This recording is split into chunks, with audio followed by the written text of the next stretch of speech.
Сәлеметсіз бе оқушылар? Сәлеметсіз бе. Отырамыз. Бүгінгі өтетін тақырыбымыз жаңа сабақ. Адам организмінде химиялық элементтер 7-ші сынып химия сабағы, иә? Ол жаңа тақырыпты бастамас бұрын біз ең бірінші өткен тақырыпты қайталап алайық, иә? Яғни химия дегеніміз не? Химия дегенімізде кім айтады бізге? Химия пәні нені зерттейді? Химия пәні заттар мен олардың қасиеттерін. Заттар мен олардың қасиеттерін зерттейді. Бізде химиялық құбылыс және физикалық құбылыстар бар, иә? Химиялық құбылыс дегеніміз не? Мысал келтіріңдер, химиялық құбылыс дегеніміз не?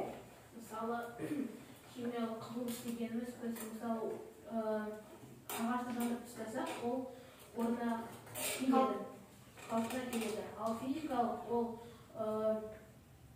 екінші сұрақ, химиялық құбылыстар дегенімізде қане кім жауап береді? Химиялық құбылыстарға не жатады?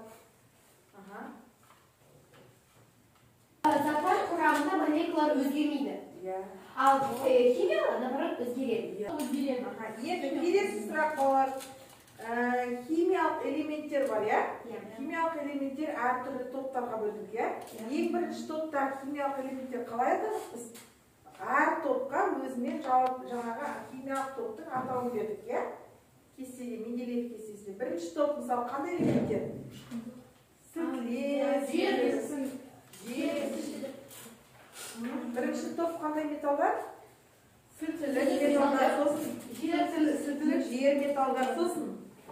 Галогендер, нетті, жаздар, иә? Енді кейбір химиялық элементте, химияда екінші атауы бар, иә? Мысалы біз алтын дейміз, алтынның екінші атауы аурум дейміз. Мысалы темір дейміз, екінші атауы феррум дейміз. Мысалы мыс дейміз, екінші атауы купр болып келеді, иә? Яғни химиялық элементтерді өттік. Енді осы элементтер, бүгін тақырып адам организміндегі химиялық элементтер. Адамның ағзасында қандай химиялық элементтер бар, соны өтеміз, иә? Сабақты бастамас бұрын балалар, біз сабаққа мақсат қоямыз, иә? Бүгінгі сабақта нені білуіміз керек, не өтуіміз керек, нені түсініп алуымыз керек. Және сабақ бойынша, критерий қоямыз мақсат бойынша. Ең бірінші сабақтың мақсаты бізде қазіргі кезде ашылып жатқан химиялық элементтер туралы мәліметтерді жинақтай отырып, химиялық элементтердің тірі және өлі табиғатта таралуын, адам организміндегі химиялық элементтердің биологиялық рөлін ашамыз, иә? Осыған байланысты ал сендер қане критерий болып көріңдер. Бүгін адам организміндегі химиялық элементтер бойынша не білуіміз керек біз? Адам ағзасындағы элементтерді Деген адам организмде критерий қылып көрейік. Қандай критерий қылып көреміз? Қане кім айтады? Адам ағзасындағы қандай элементтер жатады екенін білеміз. Анда білеміз дейді. Тағы да қалай деп ойлайсыздар? Химиялық элементтер қалай бөлінеді? Қалай бөлінеді? Химиялық элементтер деп ойлайсыздар. Сосын кім тағы не біледі? Не ойлайды? Адам организмде қандай химиялық элементтер болады, иә? Химиялық элементтер қалай бөлінеді? Адам организмде химиялық элементтердің маңызы, не үшін олар біздің организмде бар, иә? Қандай мөлшерде бар, иә? Қандай элемент кіреді екен, соның барлығын бүгін не істейміз? Білеміз, иә? Жаңа сабақты бастамас бұрын біз не істейміз? Первый вариант. Ой, я помню, я прям не знаю. Өткен тақырып бойынша күн жылдар деген тапсырма беріледі сіздерге. Яғни 3 топпен 2 ұл, 2 қыз және 3 қыз, иә? Бірінші топ Матихан, сіздер боласыздар, екінші топ Белла, сендер, үшінші топ Дәлел, сендер боласыздар.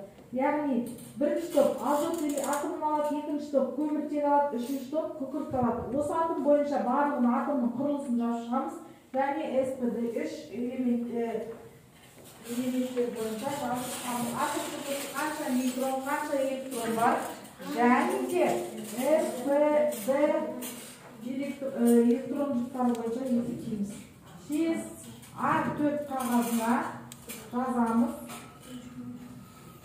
Көрінетін маркермен жазасыңдар, иә?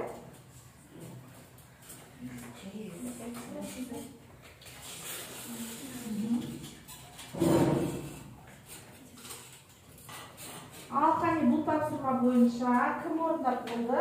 Қане сіздерден бастайық. Азот атомы, иә? Айтып, шындар неше протон? Жазғанда. 7 протон, Аха, келесі тапсырмас. Бірінші қатардағы 2 S элементтері, екінші қатардағы 2 S элементтері және екінші қатардағы 3 B элементтері. Нешеу болды барлығы қосқанда? 7 болды, я? 7 болды. Ал келесі дәлі. 16 протон, 2 нейтрон, 2 электрон. 16 протон? Да. Bu 10 емес, 16 протон болмайды. 16 протон, 32-ден 16 қалғанда 16 электрон. S элементтерді оқимыз келесі. Бірінші қатардағы 2, екінші қатардағы S2, 2S. 2 P6, 3S2, 3P4. Келесі. Было. C6 протон, 6 нейтрон и 6 электрон. Бірінші қатардағы S2, екінші қатардағы S2 және екінші қатардағы P2. Яғни бір-бірімізге не істеп қойыңдар? Қол шапалақтап бүйтіп қойыңдар. Дәл осы қағаздарымызға балалар енді жұппен тағы да айналымдарды жүзеге асыр есебін шығарамыз. Бірінші топ дәл сол қалпында қалады. Натрий, екінші топта фосфор, үшінші топта күкірт. Яғни натрийға не қоссақ, оксид шығады, оксидқа не қоссақ, негіз шығады. Негізден қалай тұз аламыз. Ал кеттік айналымдарды жүзеге асыр орындаймыз. Кім болды? Біз. Тексереміз. Тексергенде бір топ, екінші топ тексереді. Екінші топ тексереді. Дұрыс па, дұрыс емес па айналымдары? Генетикалық байланыс бар ма, жоқ па екен? Қараймыз.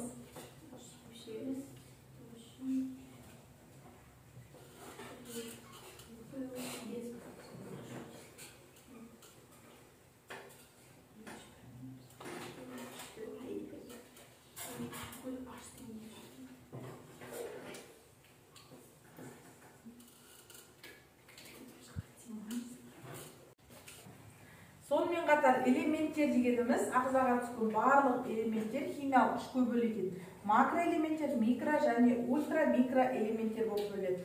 Макроэлементтерге кәдімгі оттегі, сутегі, азот және күкірттер жатады. Фосфор, кальций. Микроэлементтерге мыс, мышьяк, тор, бром жатады екен. Ал ультра микроэлементтерге сынап, алтын, уран, радий тағы басқа элементтер жатады. Яғни микроэлементтер жаңа барлық элементтер осы 3 топ бойынша бөлінуде. Қазір не істейміз? Қазір әрбір оқушыға бір элемент ұсынылады. Бұл жеке жұмыс болады. Бір элемент ұсынылады. Сол элемент бойынша оқушылар ол элементтің несін жазады бізге? Кітаппен жұмыс болады. Жеке әр элементтің қасиетін жазады, яғни қызметін жазады. Оның организмге, ортаға, қоршаған қандай пайдасы бар. Түсіндік па? Бұл жеке жұмыс орындаймыз қанекей. Ал жаңа сабақты меңгеру. Яғни адам организмінде химиялық элементтер бар. Ең бірінші мынау сіздерге ақпарат оқып шығайын. Өткен ғасырдың 40-шы жылдарында неміс ғалымдары Вальтер мен Ноктон Менделеев кестесіндегі элементтердің әр жұмыста кездесетінін айтқан. Әуелі бұл пікірдің қолдаушысы табылмаған. Кейін ғалымдар химиялық элементтерге талдау жасап, зерттеп, яғни шындық екеніне көз жеткізген.